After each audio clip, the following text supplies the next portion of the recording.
We are very Too late. happy. No. Too late. Yeah, I already pressed. I'm sorry. I mean, but Okay, welcome oops. back, Alex, in good health. From Yes. from the underworld. Yes, yes. I'm coming back a little bit pale, but but alive, like a Dracula kind of type of guy. Yeah, Oh, well, no guys, problem. Dracula is not a bad guy. I agree. I agree. Now I see the point. He's not a bad guy. But I would like to apologize because sometimes I'm losing kind of voice for some kind of it comes and goes, and sometimes when I talk I have cough, so I will be time to time kind of maybe muting myself if it happens. Okay. And nice to see you guys, and good to be back. Thank you, Alex. Yes, nice. And by the way, congratulations with the whole thing, which I was witnessing when I was with a high fever. I was following, the news, what's going on in States, and yeah, keeping my all fingers crossed, He and wasn't sure if you and were hallucinating. yeah, exactly. No, no, but it worked. All my crossing fingers kind of tactic worked, obviously. So yeah. Okay. We're all. So let's jump into the topic. John? Who John, wants to? okay. So what, a couple weeks ago we were talking about happiness, and we decided that we would continue the conversation on happiness. And as I was thinking about, the topic around it, what came to me was this idea of this veil, right? That often covers this idea of happiness, and it kind of it keeps us distant from what happiness really might mean to each of us. And again, this whole idea of if we lift the veil from us, what will we see? And I have to tell you, I've been thinking about, and I go back and forth about the whole idea of happiness. But, one of the things that really came up for me really strongly was this idea of, for myself, is that my belief systems, which we talked a little bit about the last time, but my belief system around happiness. And what was interesting is that one thing came up around deserving happiness and being worthy of having happiness in one's life. But what also came up, which was so fascinating, was this idea that if I have happiness, the fear of it going away and not coming back. Like, I don't want to savor happiness for the fear that I will lose it. And so when I'm in this state of fear, I'm not actually experiencing happiness. I will never allow myself to experience happiness if I'm worried that it's going to go away. And in some ways, what I recognize is this vicious cycle. And so what it was about was lifting that veil and really, really looking at, what does happiness mean to me? What am I avoiding? What am I moving towards? Am I waiting for it to appear?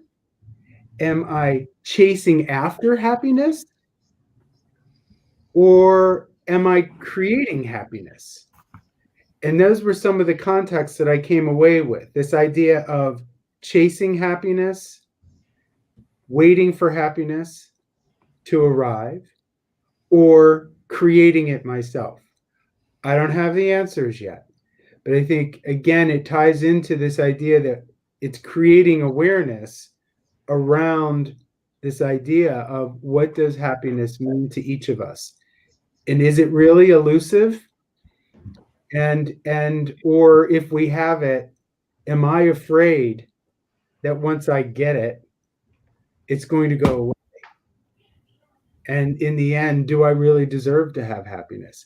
I don't have the answers yet, but I bring forth all of those pieces, knowing that I really have been thinking about this a lot, and especially with what's going on in the world, I think, is it really a illusion? And do people think that they deserve happiness in times when it's really difficult? And when the world is experiencing difficulty, or I may be experiencing my own personal difficulties, do I deserve to be happy? So that was a lot to put out there, but I open this up to my friends and their thoughts about the veil being lifted and what that means to each of you.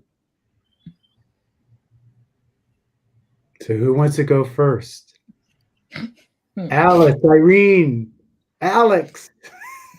Well, I'm totally ready. Sorry. Okay. Yeah. Well, there are lots of things when you mentioned all those questions. I mean, I see that there are plenty of questions, and I believe that everyone is kind of solving those things in their own head, in their own way. I mean, probably we are super kind of influenced with our education and belief system. In my in my one of the huge impact kind of which I had through my education is neurolinguistic programming, and we call it one of the we call happiness is one of those words which call it kind of nominalization, meaning people somehow attribute happiness as it's some kind of noun, some kind of fixed thing, but actually it's one of the kind of NLP ideas is that it's actually process. It's not a fixed thing, never will be. It's not a table, it's not a chair, it's not a tree. It's a process. And if it's a process, there are lots of nuances. It's not even supposed to be, it's supposed to be fluid. You cannot fix the process. And so that's like my beliefs are kind of coming from that idea that happiness is the process. And I do believe that we need to make a distinction between happiness and some, like a highlighted states of, I don't know, elation or, I don't know, excitement or those things which comes and go. I mean, it's normal. You received some kind of super good news. You're like, wow, that's so nice. And I mean, is it happiness? Well, not really. I mean, from my point of view, happiness is something which is more like a default, more like a basic state you are cultivating, and those spikes up, they could come and go, and they will go. But the happiness, I believe, based on something much more fundamental. And in my point of view, it's based on a living your values. It's like have a life full of meaning. And if you're able to do that, then you have very specific type of happiness. It's something which cannot go away ever, unless you stop living life of in according to your values, of course. Then yes, there will be discord, and you very soon discover yourself in the wrong place. Something kind of terribly wrong is going on. But as soon as you are kind of acting in according to your values, that basic powerful state of energy which supports you no matter what, like a subtle type of happiness, not elation or excitement, but more like a basic, huge, powerful thing. It always will be. And I believe it's actually attribute of our inner being. So yeah, so this is kind of association which I have when I hear, John, when I hear kind of your questions, if it makes sense. Guys? Yes. Well, when you both talk, you both expressed your ideas. I have tons of questions in my mind. And the first one, why someone should be considered the fact that is worth of happiness. Happiness is related with who we are as human beings. Has nothing to do with what's happened outside of us. And I was also thinking that we are not who we really are in our wholeness if we are conditioned from what is happening outside. Life is about how we see life. So if I see that all is full of meaning, no matter if it's considered bad or good, and these are judgments that we are educated to make. But if you consider all in a space of equalness and evenness, what's going on? Nothing. And I know that can sound crazy, but this is the state where I live. All is wonderfully meaningful. No matter if are people dying or there are riots or all these things are the dynamic energy of the reality. And all these things should be seen as something that we need to learn, as new information to expand the awareness. When you live in this state, everything is okay. I don't mean good or wrong. I don't use these definitions. And I spend a lot of time, even here now, to question my belief system. Is this really how do I see, or is something different? And I see that, as Alex said, when we give meaning to our life, happiness is always in place.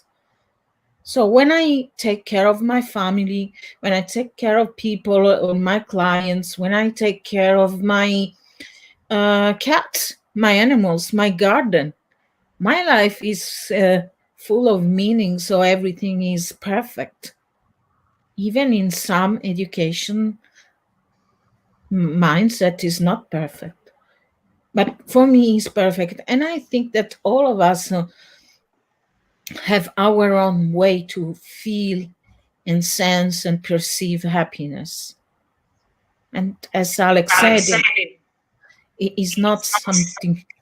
Wow, there is this echo. It is not something that we, that we need to chase, or it's something that we need to acknowledge. I don't know if this makes sense. Well, it definitely does. It just kind of, when you are describing kind of whatever happens in the world, there is no bad and good. I mean, I totally understand the idea, but I think it's going to be a little bit tough, kind of not to react and be like, theoretically, it's, I agree with the concept, but I can also see how tough it could be when, when you face with the reality, and I don't know, imagine yourself in a Germany, 1935, when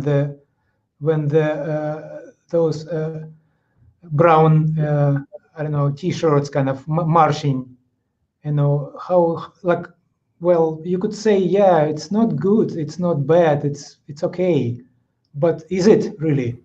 I mean, yeah, I don't mean that you don't have to do anything to change things. This is not but is about what am I learning, because my country is facing the same. Let's say, yeah, we have military, we are the cancellation of the constitution, we have a lot of things that are going on, and the only question that pop up in my mind all the day is, what can I do to help people to feel better? That's what gives meaning to my life. exactly. I agree. Yeah, I agree, and I think that if according to your values you are moved to action, I am sure that by acting you will be happy of doing so, no matter what. Yeah, I totally on board. Alice, what do you think? Um, Two things. One, what you and Irene was saying. It's just a different where you're saying happiness. To me, I call that joy, and I call it internal contentment where you stay all the time. Even like you were saying, doing in Germany when the Nazis were coming, you not happy about what's happening externally.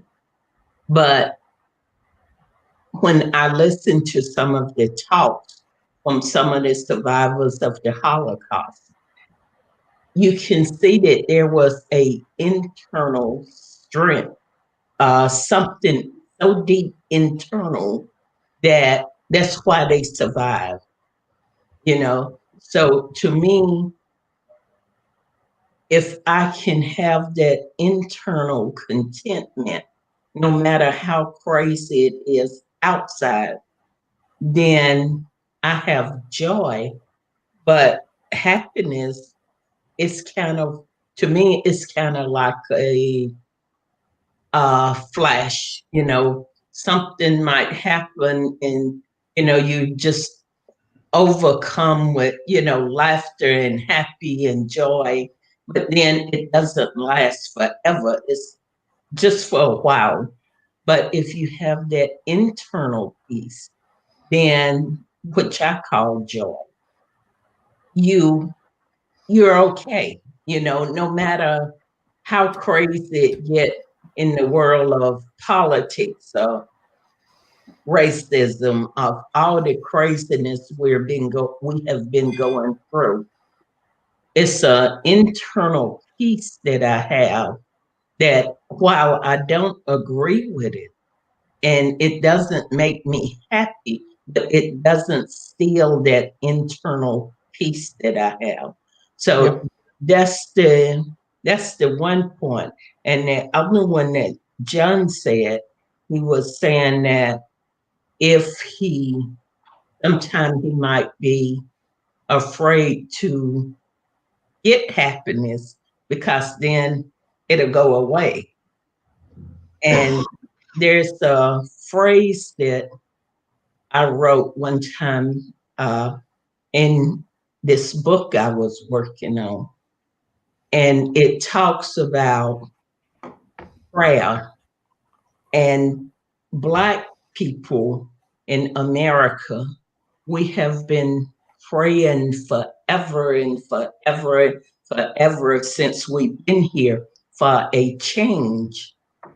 And when I was writing it, it came to me that sometimes we bow our heads and we pray so long, we forget to raise our head and look around, and God might have already answered our prayer.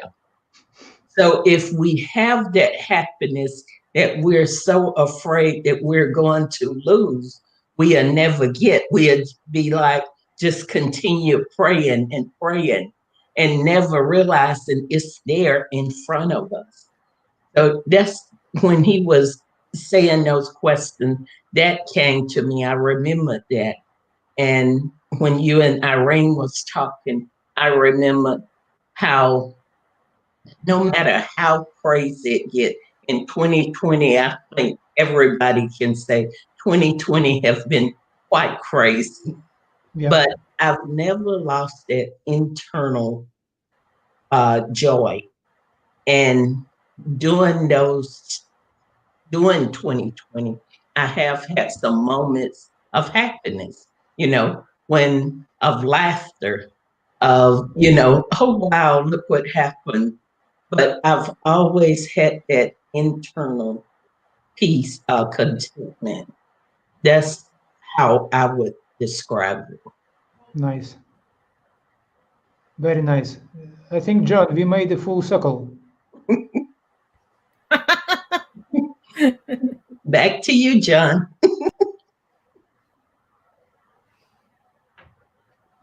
You are muted, You muted? John. Am I? I unmuted myself. There we go. I can hear you. Yeah, I unmuted myself. So what's interesting is that in some ways there was a common theme that I picked up, that happiness is something internal, inherent within us, right? How it is presented, or how it is moved out into the world, you know, where Alex was talking about, it's kind of based in these core values, right? In those pieces of who that person is. Irene talking about we have it within ourselves, and we, and part of this experience of happiness is learning to be able to experience life, and it's not the good or the bad, it's being really present. It almost sounded like being very present in oneself, and it is not about the external. It's not about the external informing how we feel. It's coming from internal out to the world. And then as Alice was talking, it was really fascinating when you were talking about joy, but also this idea of we have to lift our heads and see, what's around us. And frankly, I'm not sure if you all caught this. So the leaves are falling behind me. I don't know if you can see the leaves falling in the trees there. And it struck me as they were falling that I said for a moment, this is what brings me joy. This is what brings me happiness, right? But it's temporary because those leaves are falling. They're beautiful, they're colorful, but they're going to hit the ground and they're going to fade away. It's going to pass. And it just reminded me of this ebb and flow, right? That it doesn't last forever. But the biggest thing for me in that moment was something which may seem really insignificant to others. For me, this is what happiness is. It's me relating to this moment, but I also know that it's not going to last forever. So it is about, for me, kind of being very present. I wouldn't have realized it while we were all sitting here, and I just kept hearing the leaves. I can hear them hit the roof here. And I kept thinking, this is amazing. Like but it's not going to last forever. But savor this moment, and sit with it, knowing that it's just happening now.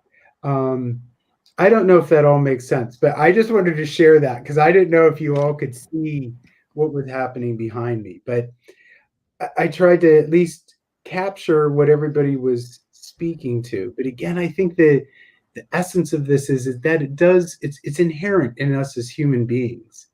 It's part of who we are. It's how do we move into the world with it? I don't know. Yeah, it makes sense. When sometime I think, like you were saying, the leaves are falling and it's not going to last forever. And it's not going to last forever. When happiness comes, we embrace the beauty of it then, and we let it go. And if we try to hold on to it so tight, just like anything in life, if we try to hold on to it so tight, we squeeze the life out of it. If happiness is there and we try to hold on to it so tight, we can squeeze the life out of it and not allow ourselves to be open for the next event of happiness.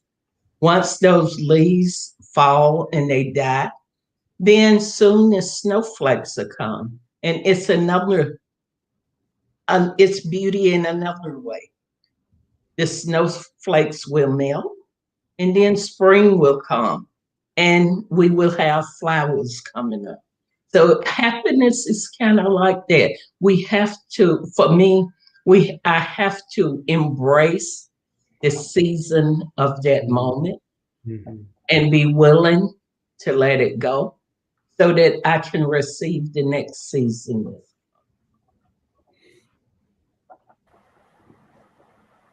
Well, it makes sense. I think I agree with John. I agree with Alice. We do have like an inherited source. I mean, it actually manifests itself like a joy.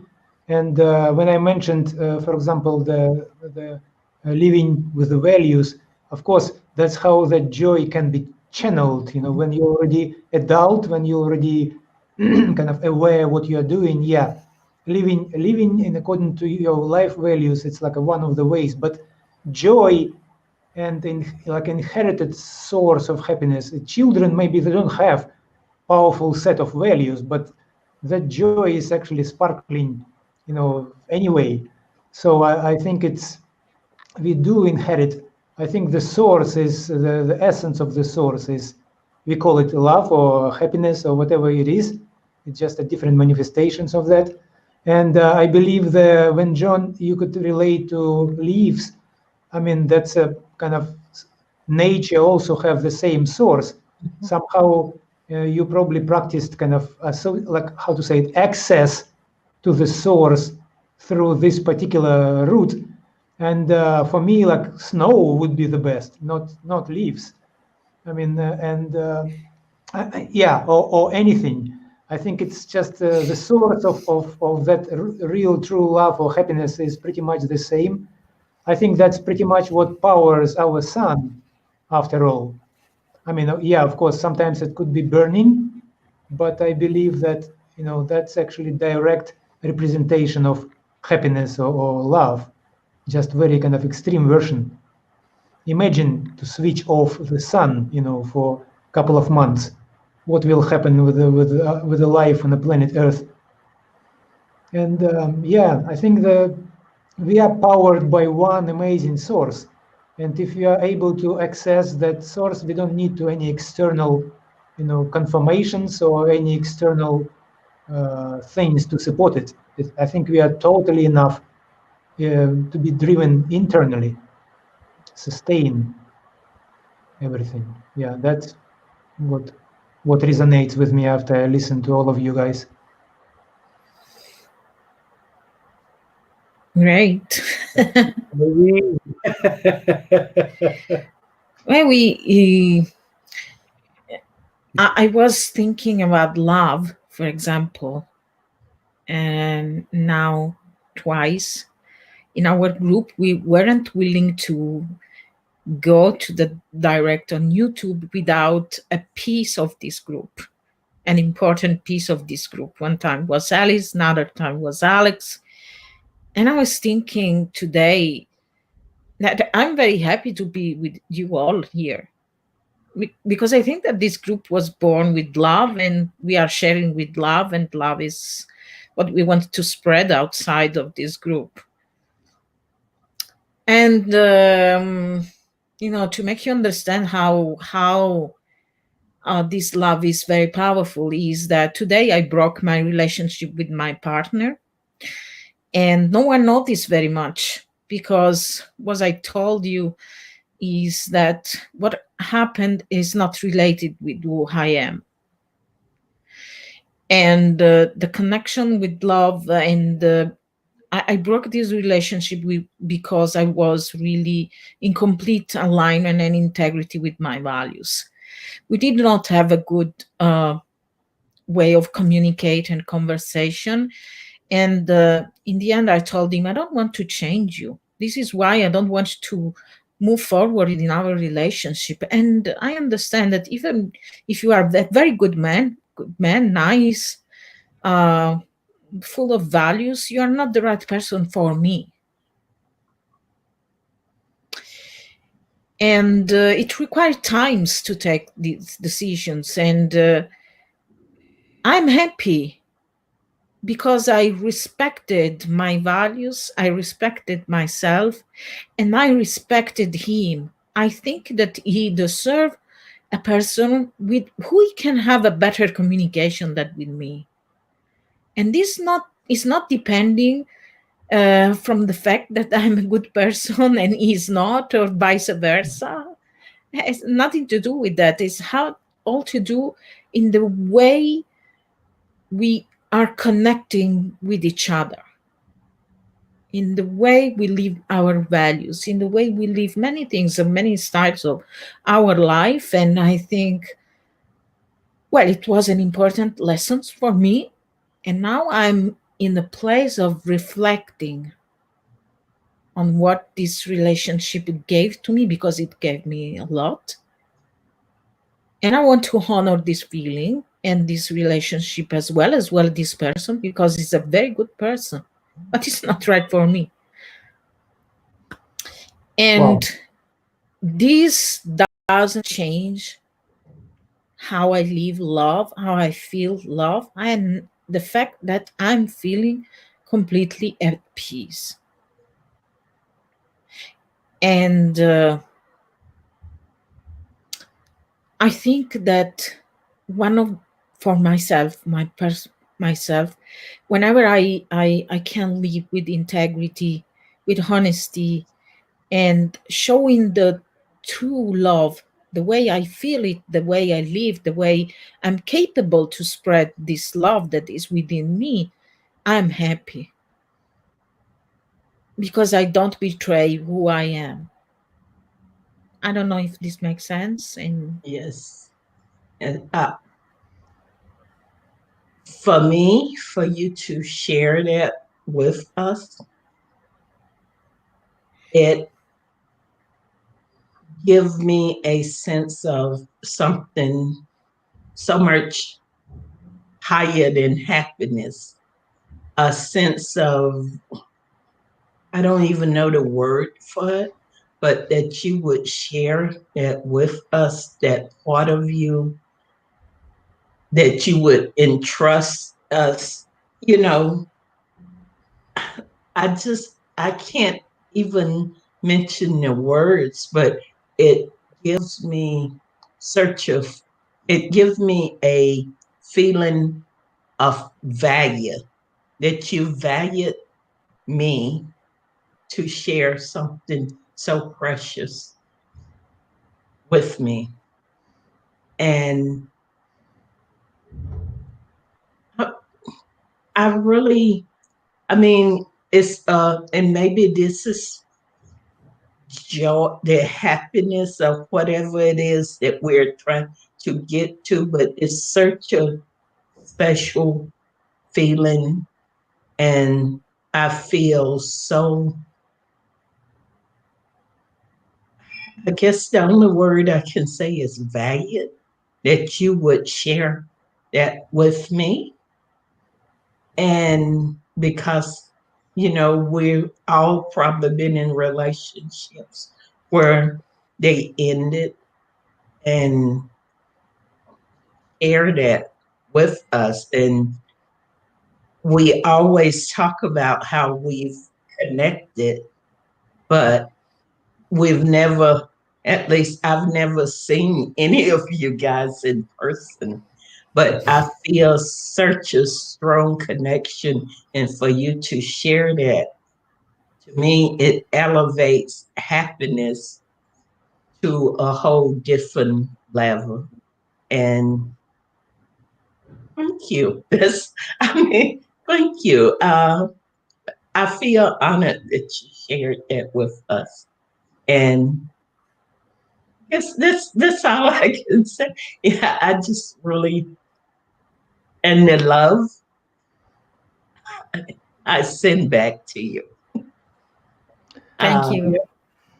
Yeah, yeah. Irene, thank you for sharing. This is really cool. I think it's one of the practically almost like a practical examples, even though it's not the purpose, of course, but how to stay happy or at least content, no matter what. I mean, yeah, I could just. It's really tough, and thank you for sharing for such a kind of. Well, normally it's quite dramatic, changes in life.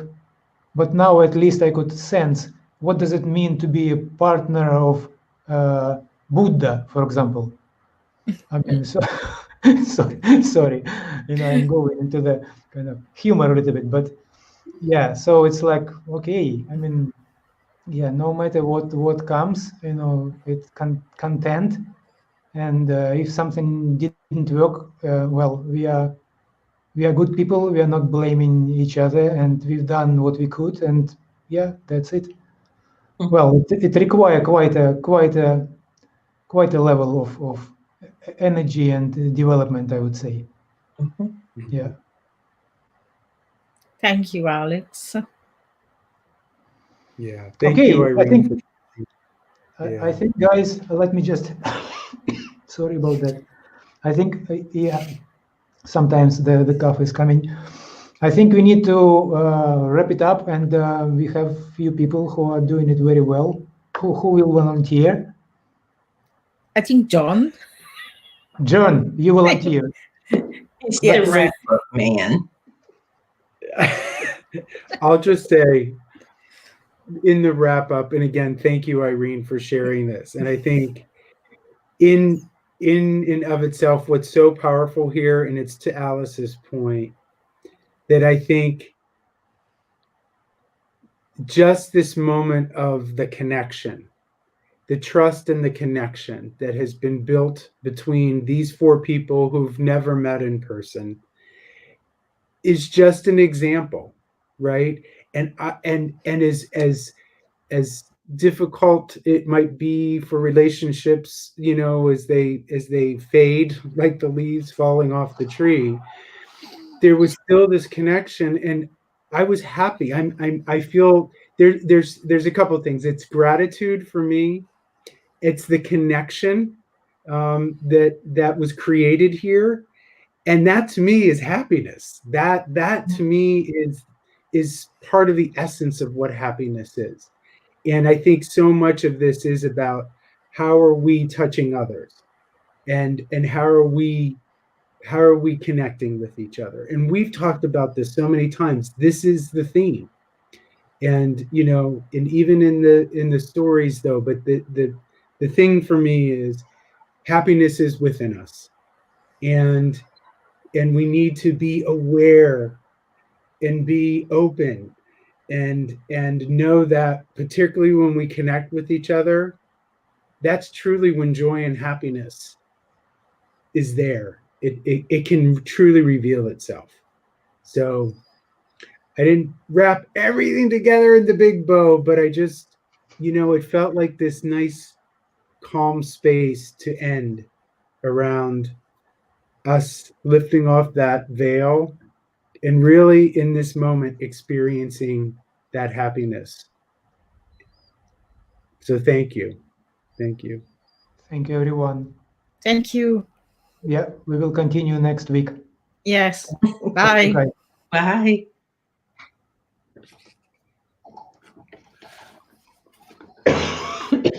Now I